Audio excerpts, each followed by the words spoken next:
Bharat trophy নিয়ে উদযাপন করে আর বাংলাদেশ এখনো পড়ে আছে সুরয় কুমারের ক্যাচ নিয়ে। তাই যে জাতি অন্যের বাপ বানায়, জাতি হিসেবে লজ্জিত বাঙালি এবং বাংলাদেশ হিসেবে তারা জীবনে ক্রিকেটে উন্নতি করতে হয়। বাংলাদেশ 17 বছর পর সুপার এইট উঠছে, তাতেও বাঙালির মন ভরে না, এই পারফরমেন্স মন ভরে না।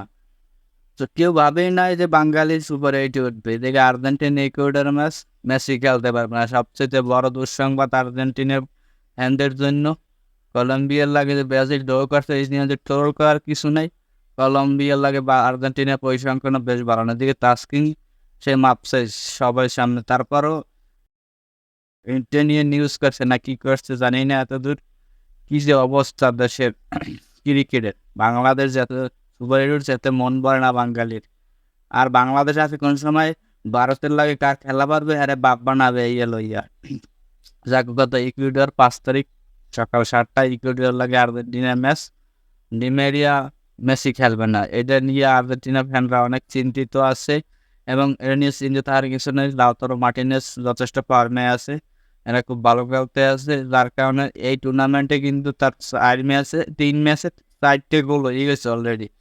টুর্নামেন্টের টপ গোল স্কোরার কিন্তু বর্তমানে সে। এবং তাসকিন আহমেদ লাইভে সরাসরি সে একটা এসটাল দিছে, ক্ষমা চাইছে। এই জিনিসটা আসলে অতিরিক্ত বাড়াবাড়ি হয়ে যেতেছে। এবং যে মানুষটা তার ভুল স্বীকার কাছে টিম ম্যানেজমেন্টের কাছে এবং পুরান বিসিবির কাছে, সেইখানে এটা নিয়ে এত মাতামাতির কিছুই নাই। এরা যে মানুষটা ভুল স্বীকার, ভুলের যখন করে ফেলেছে সে নিজে স্বীকার করছে, সেটা নিয়ে এত মাতামাতির কিছু নাই। যে নিউজ মিডিয়া ওদিকে আর এক কন্টেন্ট ক্রিয়েটার বাংলাদেশ খারাপ খেলা গালিগালাজ করছে, এইগুলো কি রে ভাই? যারা আমাদের দেশের এই লড়ে আমাদের রিপ্রেজেন্ট করে, আমাদের দেশটাকে চিনে যাদের মাধ্যমে, তারা যদি আমরা গালাগালি করি, এটা কোনো কথা বলেন?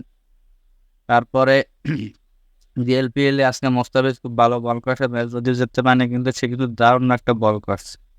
সে কিন্তু 4 ওভারে 30 রান দিয়েছে এবং 2 উইকেট নিয়েছে, যেটা কিন্তু খুব ভালো একটা বোলিং। কিন্তু ম্যাচটা জিততে পারে আনফরচুনেটলি তাদের যে বোলাররা এর আগে 1 ওভারে 20-22 দিয়ে গেছে। এই ম্যাচ কি জিততে কোনোভাবেই সম্ভব বলেন? তারপরে একটু ব্রাজিল যে কলম্বিয়ার সাথে ড্র করছে, এটা নিয়ে আর্জেন্টিনার ফ্যানরা অনেক মাতামাতি করে। কলম্বিয়ার সাথে আর্জেন্টিনার কিন্তু পারফরমেন্স গত 5 ম্যাচে আর্জেন্টিনার সাথে রেজাল্ট কিন্তু খুব ভালো না। 2টা জয়, একটা 2টা ড্র, একটা হারও কিন্তু আছে। মাতামাতির কিছু নাই, কলম্বিয়া খুব ভালো টিম। এরা